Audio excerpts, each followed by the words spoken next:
제가 청년부를 담당하면서 사역을 했었을 때 저희 청년들이 했던 고민들의 한 가지가 어, 저는 알아들을 수 없는 말이었습니다.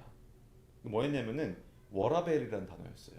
그래서 처음에 워라벨 그게 뭐지? 뭐 팅커벨도 아니고 뭐냐고 물어봤어요. 그랬더니 웃으면서 얘기하더라고요.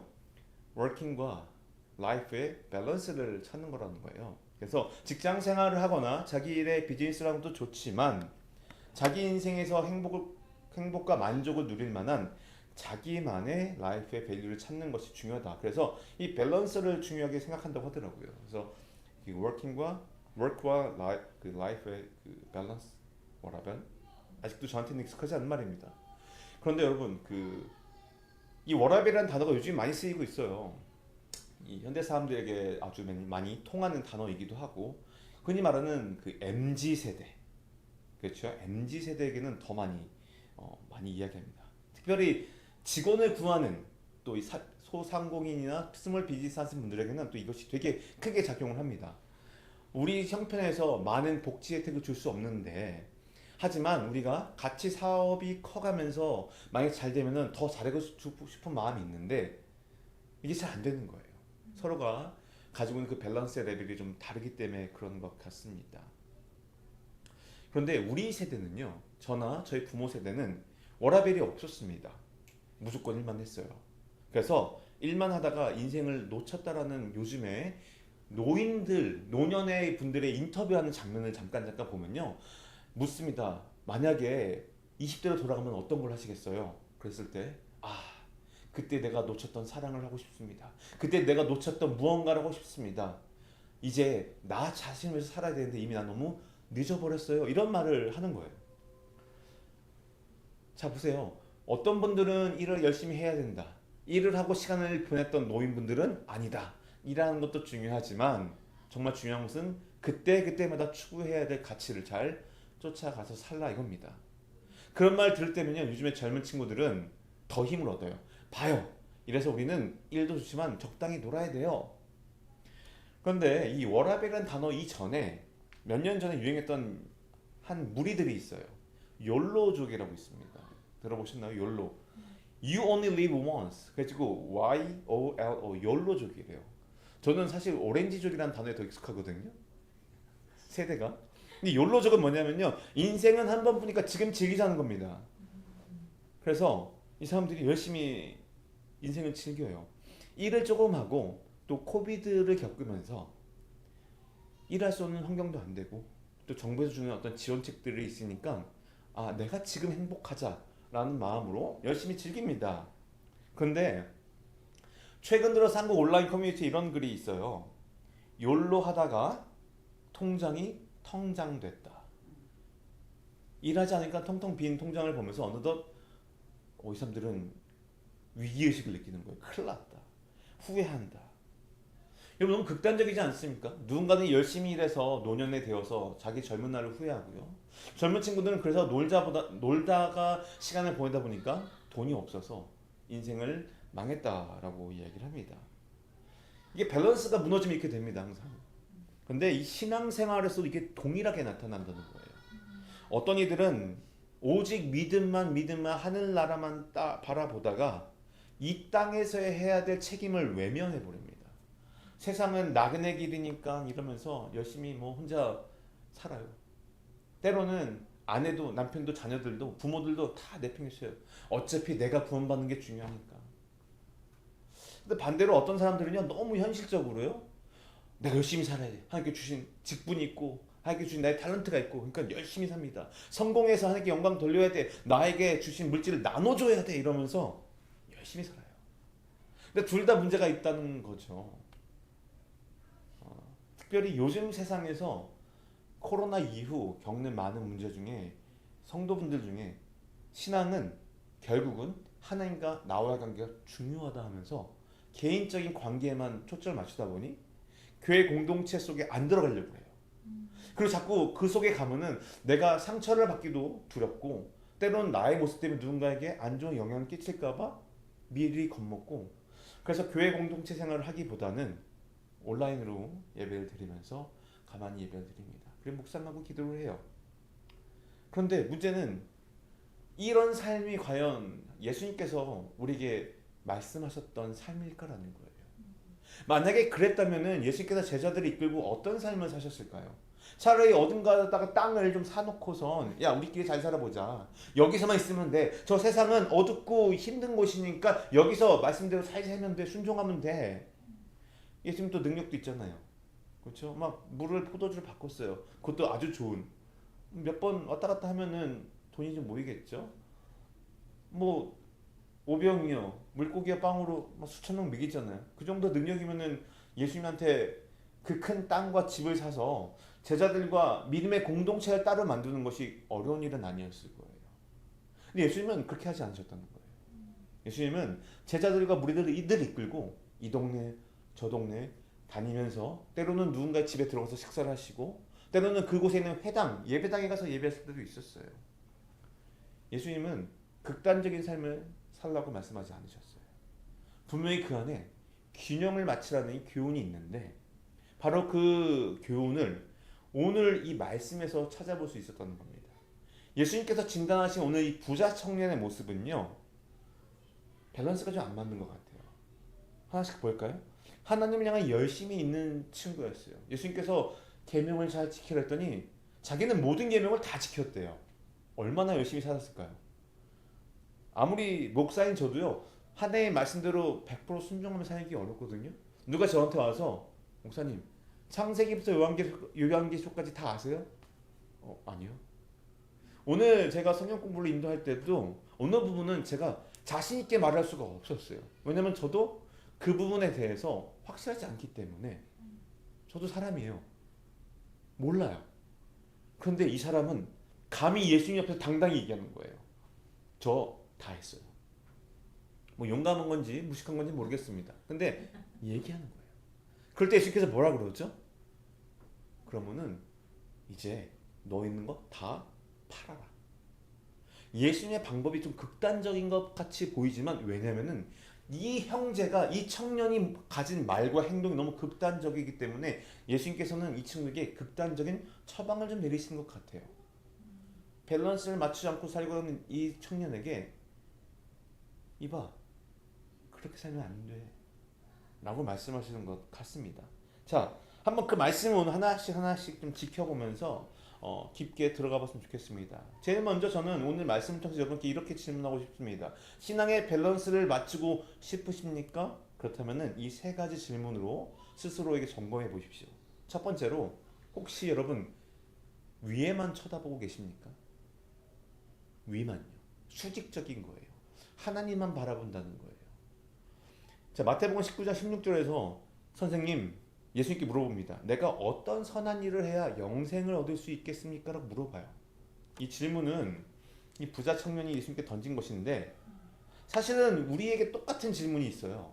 하나님 어떻게 하면 궁극적인 만족과 평안과 행복이 있을까요? 지금 이 청년은 자기가 돈도 많아요. 신앙생활도 열심히 해요. 그런데 자기가 이루지 못한 무언가를 하고 싶은 거예요. 영생을.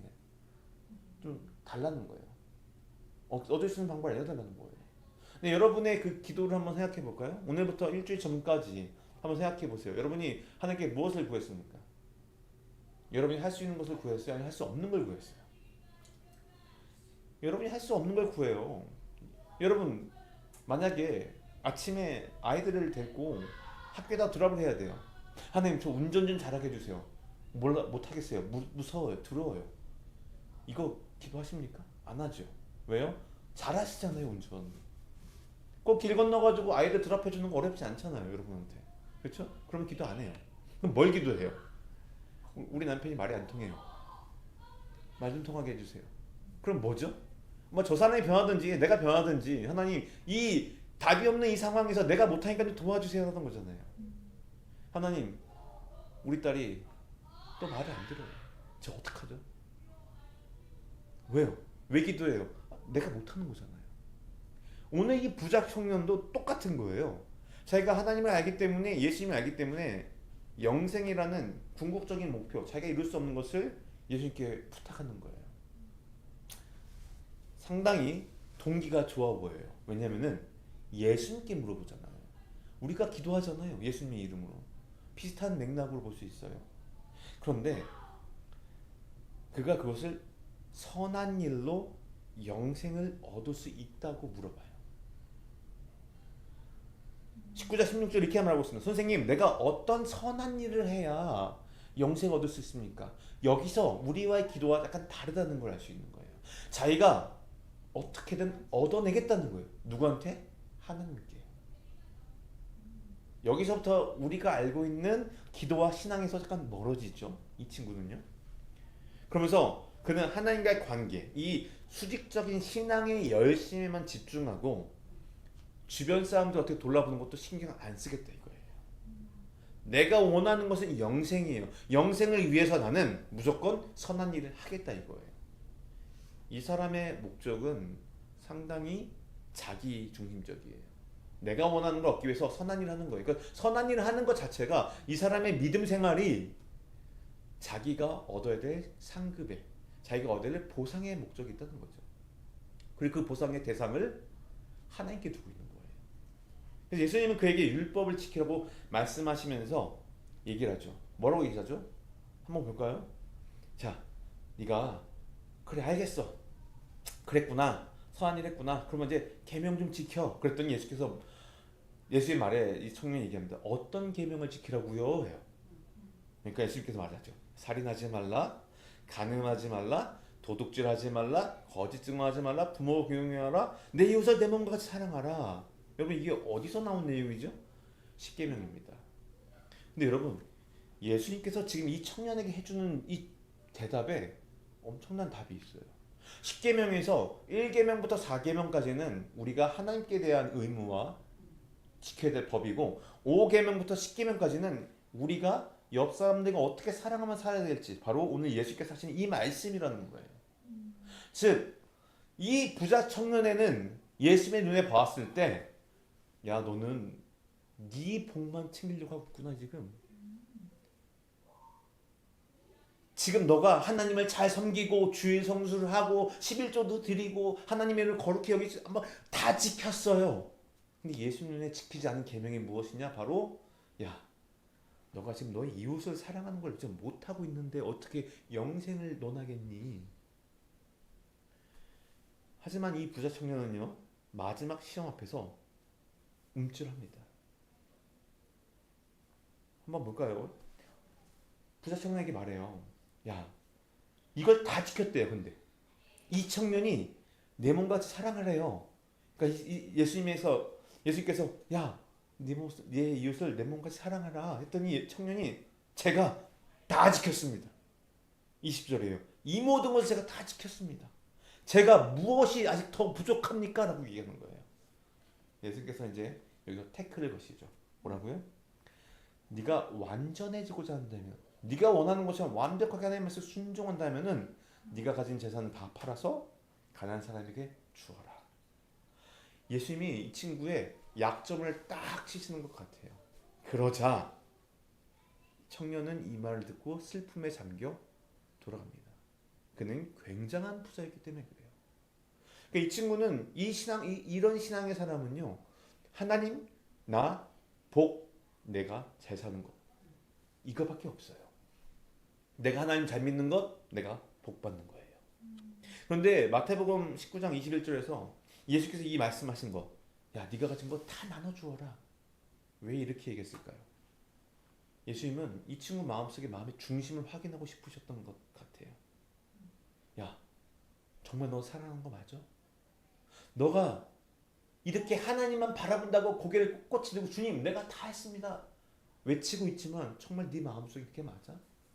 근데 실제로는 아니잖아. 너가 겉으로는 저 위만 쳐다보면서 하나님을 믿겠다고 살고 있지만 그게 아니잖아.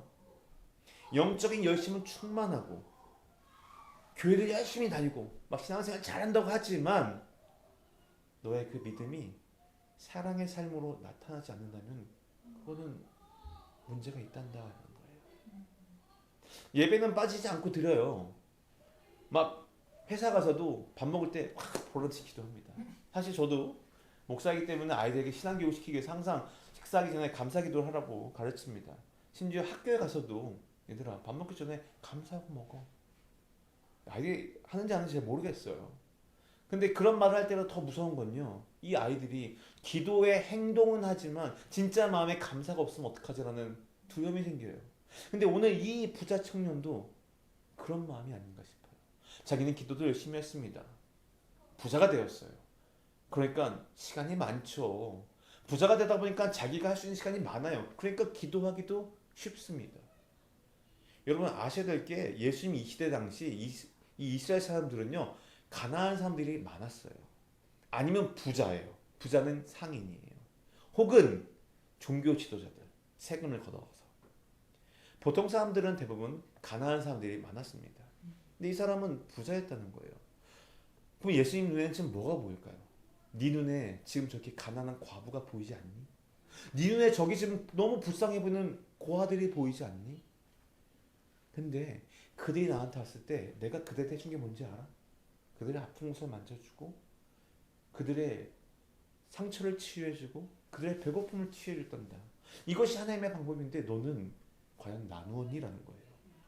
그래서 야고보서 1장 27절 이렇게 말합니다. 하나님 아버지 앞에서 정결하고 더러움이 없는 경건이란 무엇인가? 바로 곧 고아와 과부를 환난 중에 돌보고 또 자기를 지켜 새 속에 물들지 아니하는 그것이래요. 즉 섬기고 나누고 그러면서 세상 사람들의 방법대로 하지 말라는 겁니다. 이 말씀은 그리스도인으로 믿음이 산다는 것, 믿음을 유지하며 살아가는 신앙인들이 하나님 앞에서 완성된다는 게 아니고요. 옆 사람들과 어떻게 살아가는 모습으로 우리는 그리스도임을 증명해야 된다는 거예요. 하나님 앞에서 우리는 뭐든 다 할 수 있어요. 뭐 나 행복했어요. 하나님 뭐 능력 있잖아요. 사실 하나님 앞에서 두 손 들지 않는 사람이 어디 있겠어요. 그런데 나와 똑같은 존재의 그 사람한테 과연 내가 낮아져서 섬기고 사랑할 수 있느냐? 예수님이 그걸 물어보신다는 거죠. 하나님을 진실로 사랑한다면 그 사랑은 이웃에게 흐르게 되어 있다는 겁니다. 즉 위를 바라보는 신앙은 결코 위에서만 머물 수가 없어요. 수직적으로 임하시는 하나님의 사랑을요 우리는 이 수평적으로 나눠야 된다는 거예요. 흘려 내보내야 된다는 겁니다. 그래서 흔히 말해서 십자가의 예수님의 사랑을 표현할 때 위아래는 하나님께서 우리에게 주어지는 사랑이라고 그러고요. 가로의 획은 우리가 그 사랑을 나눠야 된다고 말을 합니다. 사랑하는 여러분은 혹시 힘들기 때문에 혹은 여러분의 문제 때문에 하나님을 바라보실 때 정말 위만 쳐다보고 계시지 않습니까 혹시? 하나님과의 관계만을 신앙의 전부로 생각한다면요 좀 문제가 있다는 거예요. 동시에 이웃과의 관계, 내 가정 안에서의 자녀와 남편과 아내, 그리고 내 신앙 공동체에서의 형제 자매들, 친척들, 이들과 우리는 평화를 이룰 수 있는 노력을 해야 된다는 거예요. 그것이 쉽지 않죠. 쉽지 않은데 어떻게 보면은 하나님께서 모세를 광야에서 맷돌에 넣고 갈듯이 그 힘겨움을 통해서 우리가 갈아지길 원하시는 하나님의 뜻일 수도 있어요. 예수님께서 하늘로부터 오셨지만요 사람들 가운데 거하시면서 사랑을 옆으로 나눠주신 분이세요. 그래서 우리는 위만 쳐다보는 경건이 아니라 위로부터 받은 사랑을 옆으로 흘려보내는 균형 잡힌 신앙을 가져야 됩니다. 두 번째로 혹시 옆만 쳐다보고 계십니까? 라는 거예요. 방금 우리 위에만 쳐다봤어요. 근데 어떤 사람들은 옆에만 쳐다봐요. 부자가 천국에 들어가는 것은 매우 어렵다는 말을 합니다. 그런데 이 당시 이 말은 되게 충격적이었을 거예요. 왜냐면은 유대인들에게 있어 그러니까 부가 있잖아요. 돈이 있고 그거는요 하나님께서 이 가족을 축복해 주셨고 사랑한다는 상징으로 여겼어요. 그런데 예수님께서 오늘 읽지 않았지만 그 다음 구절 19장 23절에 이렇게 말씀하시거든요. 그 부자를 보내는 뒤로 하시면서 예수께서 이렇게 말씀하세요. 내가 진실로 너에게 말한다. 부자는 하늘나라에 들어가기가 어렵다는 거예요. 얼마만큼? 낙타가 바늘구멍 들어가는 것만큼요. 그러니까 제자들한테는 이게 충격이었을 수도 있어요. 아니 예수님 무슨 소리 하고 계세요? 저 사람은 지금까지 하나님을 잘 섬겼잖아요. 그래서 봤더니 지금까지 저렇게 복을 받았잖아요. 근데 예수님은 정반대의 말을 하세요. 뭐 그랬어? 근데 저 부자는 천국에 못 갈 확률이 매우 커. 왜 그럴까요? 바로 예수께서 미리 언급하셨던 것처럼 이 청년의 마음속에는 사실은 위를 쳐다보는 것 같았지만 옆도 아니고 위도 아니고 자기 자신 재물에만 관심이 있었다는 거예요. 그는 하나님을 의지하기보다는 자기가 가지고 있는 소유를 붙잡고 있고 싶었어요. 오늘날 우리는 똑같죠, 사실은. 세상을 살면서 돈이 필요하기도 하고요. 어느 정도 안정된 삶이 필요합니다. 건강도 필요하고 조금 더 좋은 차가 필요해요. 그리고 조금 더 좋은 집이 필요합니다. 이유는 다 있어요. 아이가 뛰어놀 공간이 필요하고 차가 문제없이 달려야 되기 때문에 그래요. 그런데 이 모든 삶의 모습 속에 우리의 마음의 중심이 내가 이 땅에서 안주하기 위한 목적이라면 하나님은 그것을 좋게 보지 않는다는 겁니다. 왜냐하면 하나님은 어디서 기다릴까요? 우리를 천국에서 기다리고 계시거든요. 우리가 이 땅에서 계속 머물고 싶고 이 땅에서 만족함을 누리기 위해서 여기만 쳐다보고 있다면은 반대로 천국에 대한 기대가 없다는 거죠. 즉 우리가 살아가는 이 세상에서 우리가 만족과 기준을 찾고자 한다면은 반대로 하늘로부터 내려오는 그 은혜를 경험할 수 없게 된다는 것입니다. 예수님께서 이렇게 말씀하세요. 재물이 있는 곳에 너의 마음도 있다라고요. 도대체 너는 무엇을 쌓아놓고 있니? 지난 한 달을 생각해 볼까요? 한 달을? 여러분이 가장 애쓰면서 하셨던 행동이 무엇입니까? 어떤 분들은 자녀 교육과 자녀와의 소통, 또 엄마들은 자녀들을 이제 방학이 시작되었으니까 잘 먹이고, 또 때로는 남편들은 아내를 사랑하고 물질적으로 부족하지 않게 나가서 일을 하고, 아주 평범한 많은 가정들의 이야기죠. 근데 만약에 그 중에 하나가 없어져 봤다고 생각해 볼까요? 아이가 아파요. 그럼 여러분 삶이 어떻게 됩니까? 만약에 직장에 잡을 잃어요. 운전하다 가다가 갑자기 사고가 났어요. 그럼 여러분 마음이 어떻게 됩니까? 순간 휘청할 거예요. 왜냐면요, 우리 마음의 중심에 그것이 있었기 때문에 그래요. 우리 마음속에 내 자녀가 우선이고요, 내 안전이 우선이고요, 내 인컴이 우선이고요, 내가 지금 이 땅에서 풍족하게 사는 것이 중요하기 때문에 그것이 잠깐 틀어지잖아요. 그럼 내 삶은 휘청하게 됩니다. 그것이 우리 마음속에 무엇이 가장 중요하게 있는가를 보여준다는 거예요.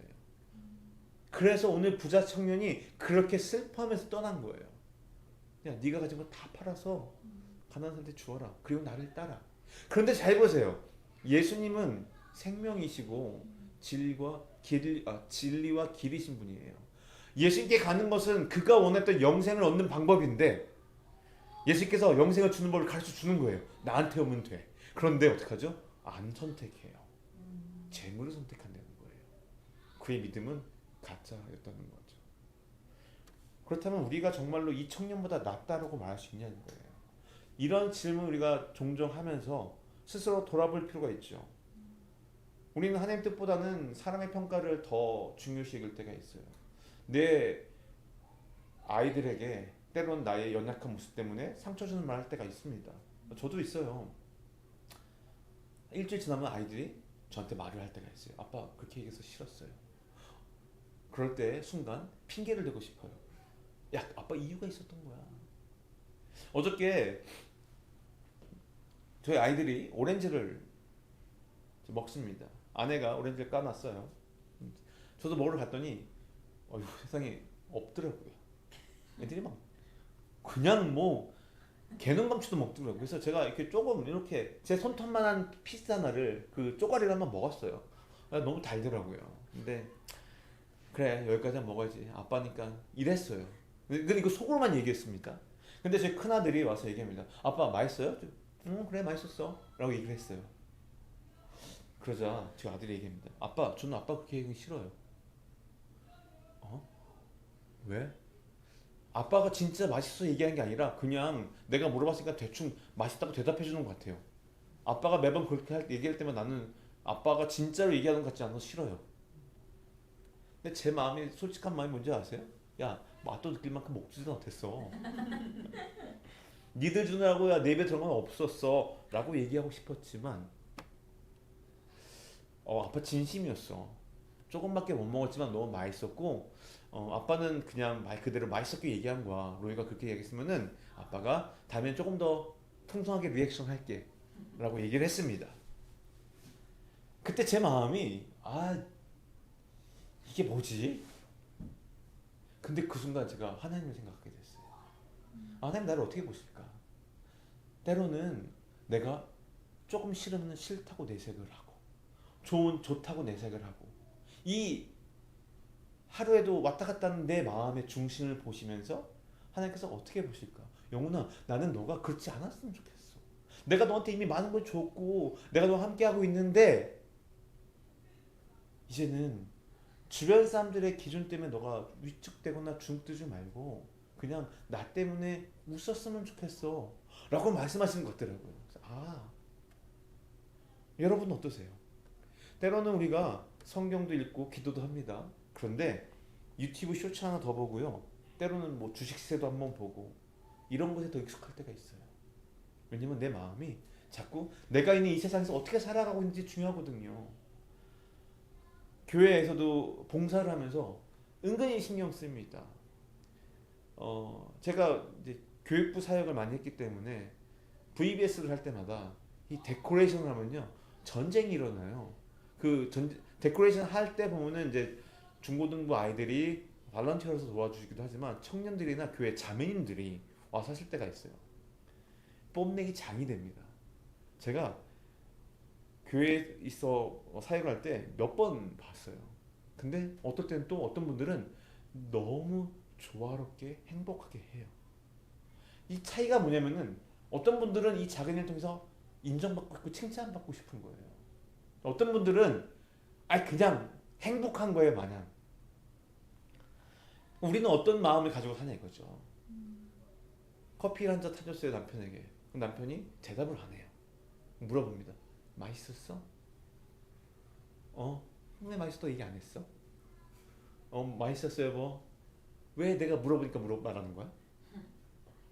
여러분 이런 대화가 우리는 쉽게 하지만 자세히 보면은 내가 이 사람한테 사랑받고 있다는 증거를 확인을 받고 싶어 해요.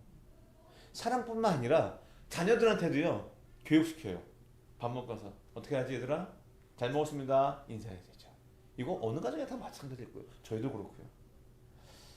물론 교육도 좋지만 어떨 때 보면은 우리가 너무 거기에 메말라 있다 보니까 정작 우리 자신이 하나님부터 얼마나 많은 사랑을 받고 있는지 그것도 잃어버리고요.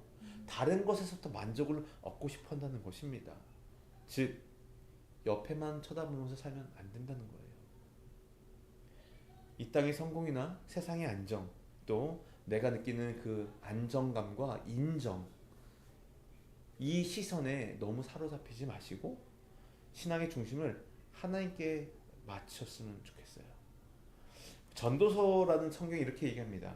해 아래서 행하는 모든 수고가 사람에게 무엇이 유익한가?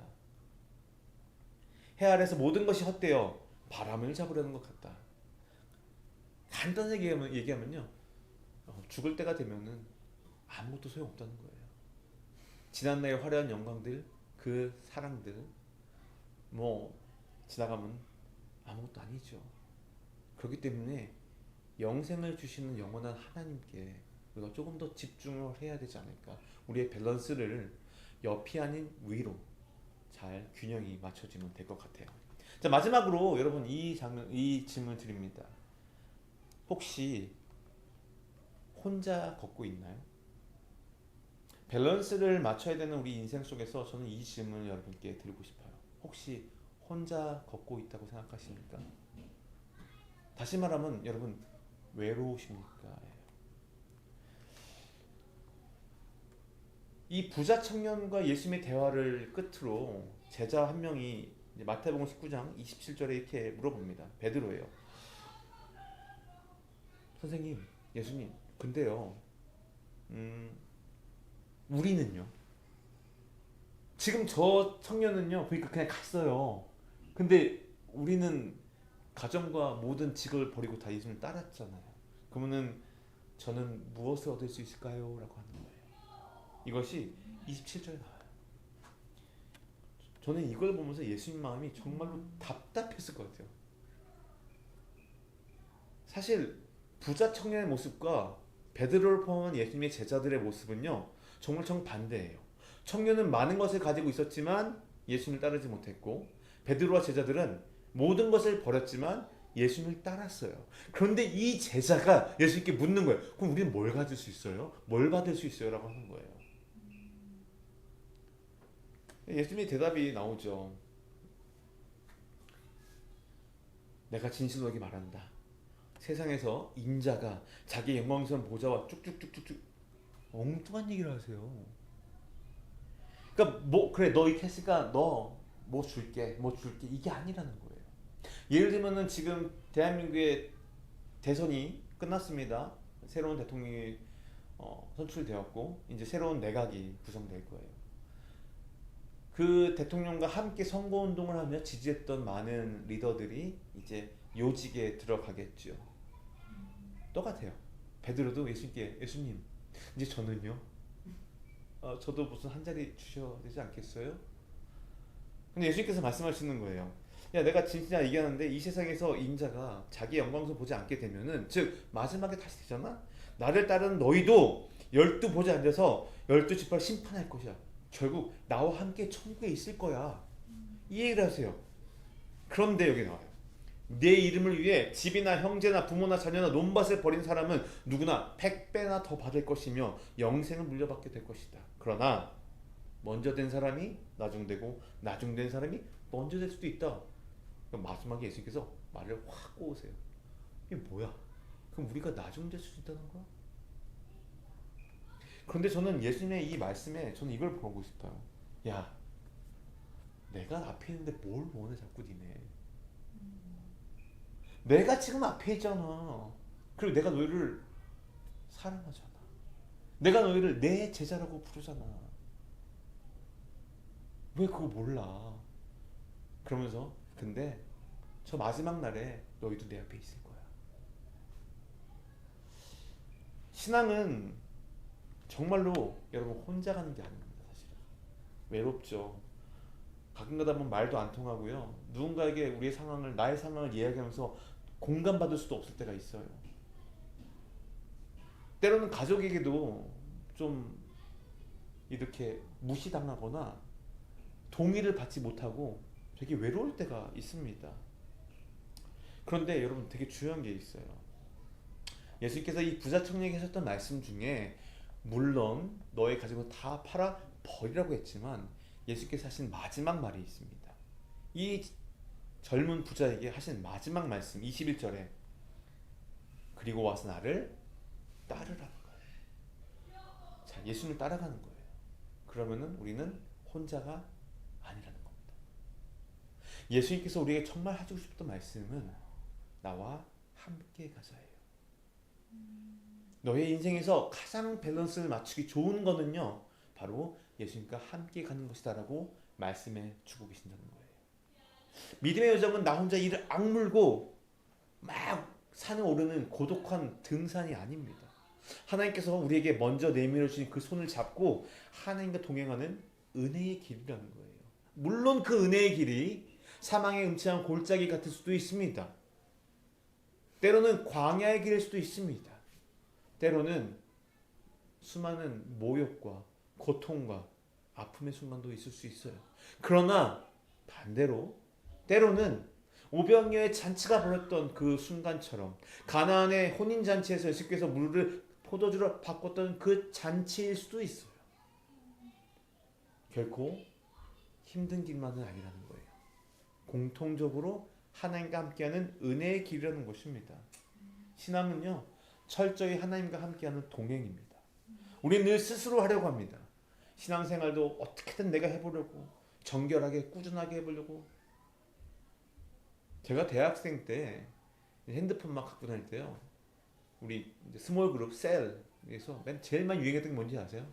리더들은 맨날 말씀 구절 보냅니다. 기도했나요 오늘?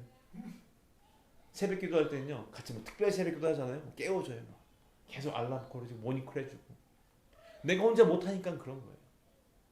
그런데 진짜 중요한 것은 예수님과 함께하는 것입니다. 그리고 아까 얘기했던 것처럼 이렇게 교회 공동체에서 서로 선하게 도와주는 거예요. 누가 힘들어하든 같이 기도하는 거예요. 기도 제목 나누고, 기도 제목 나누면요, 아, 저 사람이 저렇게 힘들구나 하는 걸 알아야 되는데 쟤는 저렇대. 야, 저 집은 저래. 어떻게 저러냐. 아니요. 하나님께서 여러분에게 때로는 꿈을 꾸게 하실 때도 있어요. 꿈을 꿨는데 누가 보여요. 막 힘들어 보여요. 그럼 어떡하죠? 뽀로록 전화합니다. 어떻게? 별일 없어? 왜? 꿈에서 너무 꿈자에 뒤숭숭해서.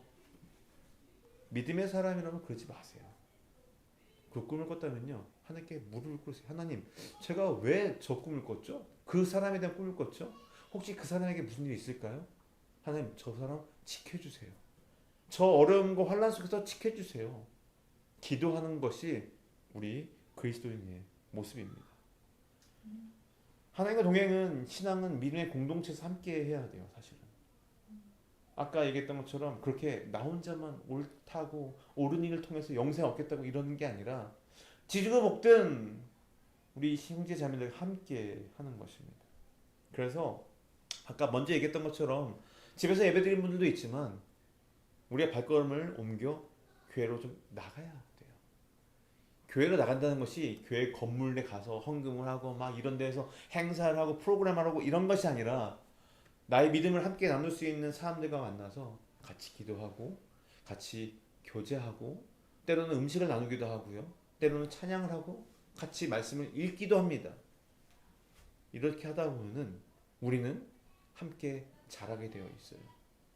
자, 이렇게 하라고 했는데 왜 못할까요? 하면은 힘들거든요. 하면은 나랑 맞지 않는 사람들이 보여요. 나와 결이 다른 사람들이 보여요. 나와 다른 스타일의 신앙을 가진 사람들이 보여요. 맞습니다. 하나님께서 그거 하라고 가라고 하는 거예요. 그 사람들과 지지든 볶든 같이 하나 되라고 보내시는 거예요. 그 사람들을 고치려고 하지 말고, 내가 무서워서 도망가지 말고 내 마음을 하나님 앞에서 갈아가지고요, 부드럽게 해서 기도해 주는 사람, 함께 웃을 수 있는 사람이 되라는 거예요. 한 사람이 변하면 두 사람이 변하고 공동체가 변합니다. 그래서 히브리서에서 이렇게 말씀하세요. 모이기를 금한다면은 어떤 사람들의 습관같이 하지 말고 오직 권면하고 그날이 가까움을 볼수록 더욱 그리하자. 즉 하루하루 신앙생활 하면 할수록 우리가 더 모이기를 힘쓰라는 겁니다. 왜냐면요, 혼자 있을 때 제일 많이 무너져요. 사단은 혼자 있을 때 제일 많이 공격해요. 정말로요. 그런데 함께 깨어 기도하잖아요. 우리는 함께 기도로 이길 수 있습니다. 예수님께서 말씀하셨어요. 두세 사람이 내 이름으로 모인 그곳에 너희가 기도하면 나도 너희와 함께 있을 것이다. 그래서 신앙의 길에서 공동체는 훈련의 장이고요. 또 함께 위로를 받을 수 있으면 예배하고 하나님의 임재를 경험하며 용서와 화해를 배우는 귀한 것입니다. 때로는 내가 원하는 대로 되지 않을 때가 있죠. 그러나 그럼에도 불구하고 그 순간 우리는 예수님과 함께 동행하고 있다는 것을 생각한다면은 한 번쯤 부딪혀 봐야 돼요. 다 엄마들이니까 제가 얘기를 해볼게요. 아이들이 놀이터에서 놀아요. 근데 어떤 조금 어려운 장애물이 있어요. 여러분들은 뭐라고 하고 싶으세요? 야, 어려우니까 하지마, 다친다. 아니면은 자, 한번 조금씩 해봐. 그래서 할 수 있어. 어떠한 말을 하시겠습니까? 두 번째겠죠. 당연히 우리의 자녀들이 어려운 것도 극복해 가면서 멋있게 잘 자라길 바라잖아요. 하나님도 우리에게 똑같은 마음이세요. 영훈아, 너 그 사람 때문에 불편하니? 내가 힘을 줄 테니까 조금만 견뎌내봐. 이겨내봐. 너 더 큰 사람이 될 수 있어. 라고 저에게 말씀하시는 것처럼 여러분에게도 동일하게 말씀하실 것 같아요. 그래서 신앙은 공동체 없이 성숙할 수 없습니다. 밸런스를 맞추는 것, 하늘만 보지 마시고 옆만 보지 마시고 하나님과 동행하는 이 동행에 신경 쓰시면서 예수님과의 동행, 그리고 예수님으로부터 동행하면서 받은 사랑을 주변에게 나누며 공동체에서 함께 살아가시길 축원드립니다. 자, 말씀을 맺겠습니다. 지금 여러분은 머릿속에 가장 가득한 게 무엇이에요? 고민, 어려움, 기도의 제목 무엇입니까?